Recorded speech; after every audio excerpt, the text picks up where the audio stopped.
Wow, it's been a wonderful time, amazing. We could just feel the presence of God in the atmosphere. And while we're having fun, we're also being ministered to in a very deep and real way. As we all know, our theme for this conference is Keep the Fire Burning. And I have two lovebirds that I've known for quite some time. And it's my honor and privilege to talk to them about how they have kept the fire burning in their marriage. Ron and Vilma Davis, it's so good to have you. Thank you for having us. I am delighted. Thank you. So am I. Maybe I should ask you, how long have you guys been married? Okay, let's see if he remembers. Uh-oh. 39 years and 9 months. Excellent. Is that correct, Vilma? Let me see. Yes. Yes. Oh, You okay. doesn't even remember these things. I do. So we talk about keeping the fire burning. How have you kept the fire burning in your marriage? Okay, for me, one of the things that I always was taught that I knew about was to make the main thing, and not to sweat the small stuff. And in life, everything is small stuff. And I choose to see and appreciate the good things in him. And I emphasize those things. And that has helped me to see him in the light of what I saw the very first time I laid eyes on him, although he didn't see me at the time. He didn't see you, saw him. I saw him. I was like, okay. You know, you give that little look and you give that little walk. Okay. And but one thing we try to do is to have time for each other. So I keep a date night, and everybody knows Friday is my date night. And even if I have to do something on a Friday evening, like now, I make sure that it's something that both of us are doing together. Oh, that's wonderful. Let me see. What about your own fire? How do you keep your fire burning? Gasoline helps. And matches. Natural gas helps. So one of the things that I've been fortunate in that when the Lord allows you to meet the right person, it makes a huge difference in that, you know, I'll tell you, for example, during that, when COVID started and quarantine, we were both working from home. We loved every minute of it. We could have breakfast together, lunch together, dinner. We would, no matter how cold it was, we went for walks together. And so because we tend to do stuff together, I think we enjoy each other's company. Doesn't mean we don't get on each other's nerves, but the fact is that because we have this love for each other, respect and care for each other, it's always fun being around her. I think she thinks sometimes I'm a little too demand, like she's working at the school, she's working, and I'm like, are you coming home early? I miss us not having lunch together. And so it's being able to appreciate each other, and I appreciate her for who she is. Wow. Yeah. Wow. Yeah. And I think it's something that grows as time progresses. It does. It really does, because as you get older and you get married longer, you don't sweat certain things. I don't get bent out of shape if he doesn't bring me flowers, because that's not my love language. So we learn each other's love language, and we do, we do others' love language. We minister to each other using the love language. And compliment, he compliments me, and I love it, and we love compliment. And I don't care what somebody tells me and they say, oh, this looks good, you did Yeah. a good job. If he does not say it, I don't believe I did a good job.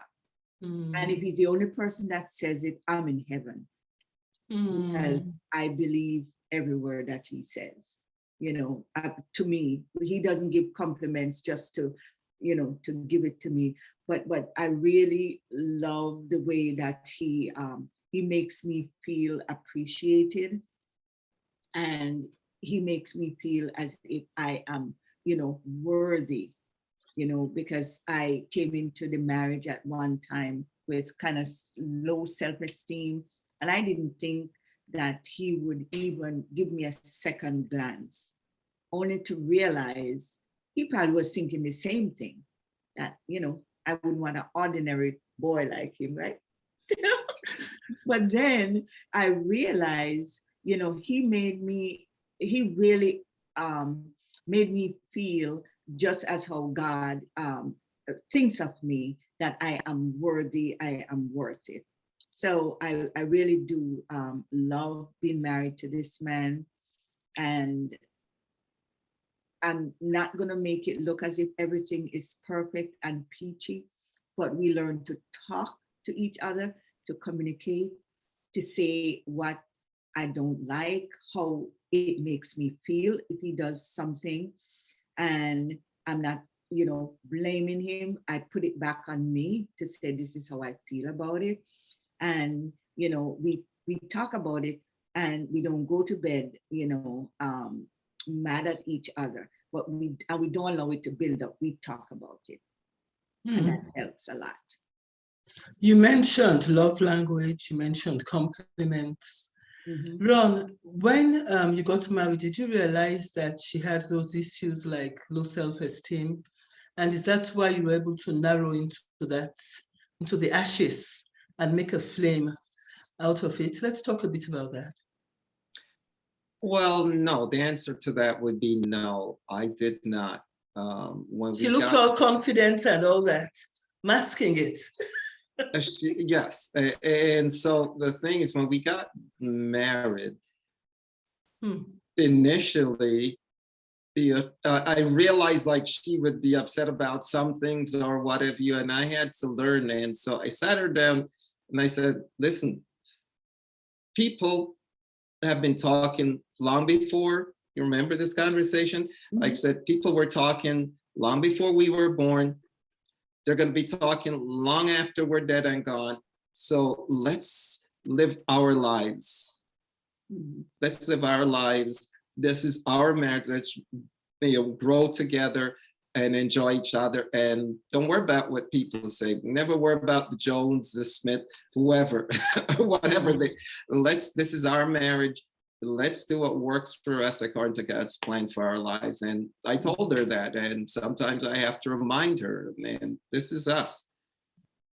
Not to, you know, take it for granted about that show, but this is us. This is, if the Lord put us together, and no two people are alike. And what works in another marriage might not work for us. Vilma is a strong woman, as you very well know. Your sister is strong, she's determined, and I appreciate that.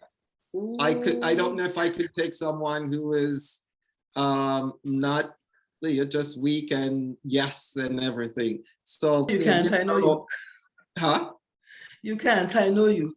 No, I don't like that. I can't deal with that. But so we, you know, she has her opinion, I have my opinion, and we work through these things. And because of that, it's made our marriage stronger. And I love her and appreciate her. And she's got a heart of gold. And that is very important that's very important to me. So even if she might say something that I'm not pleased about, but I know where her heart is.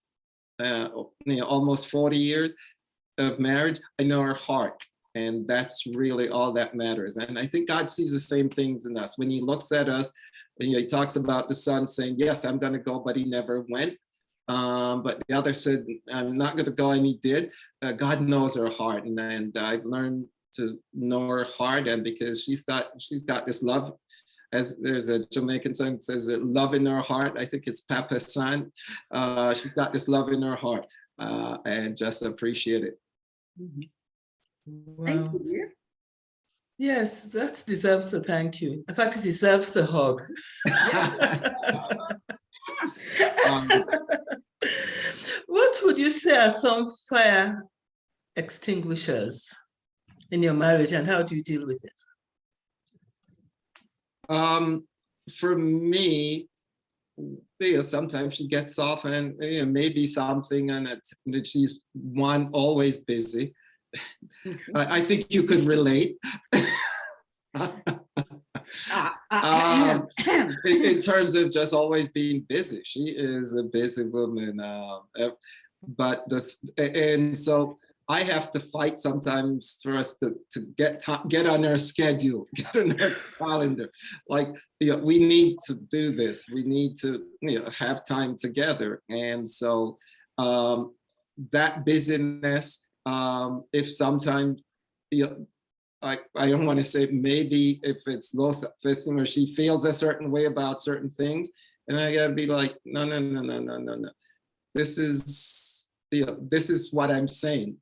Mhm. Understand what I'm saying. That's not what I'm saying, because I respect her and I would never ever say something that is not to make her less than she is, than the woman of God that she is. Amen. Amen. And for me is not feeling appreciated. The things that I do, if you come in and we both work. He's working from home, I go to work. And when you do things, regardless of how simple, and just a thank you, honey, you did a good job. Thank you so much for thinking about it. I don't need a whole lot, but I need to feel that what I do for you, you appreciate it. And that if you don't appreciate it or show appreciation, it kind of puts the flame down a notch. Yeah. And if you're always criticizing, it goes down a little bit more and a little bit more. And if you keep, doing it, then it will put the flame out completely. Mm-hmm. We thank God that Leviticus 6:13 says that there's a fire in the altar of our hearts, and that fire will never go off.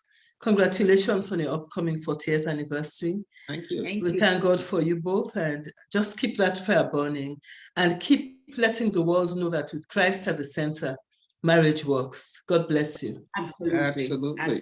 Thank you so much. That is the third strong in our marriage, is Christ being at the center of our marriage.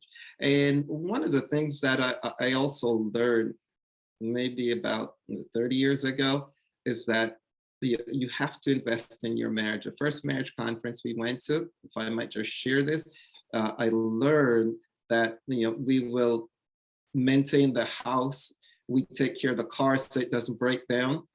I have to invest in her, maintain her, so that our relationship works. And so once I learned that, you take care of the house, take care of the car, but some guys never ever spend a dime in terms of taking care of the woman God has blessed them with. And so that's one of the things I learned, and it went up here and it stayed there, and it went to the heart.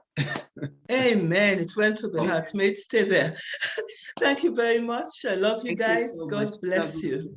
God bless you. And Thank you, so Marian. much for having us. Bless You're you. welcome. Thanks for having us. Bye-bye.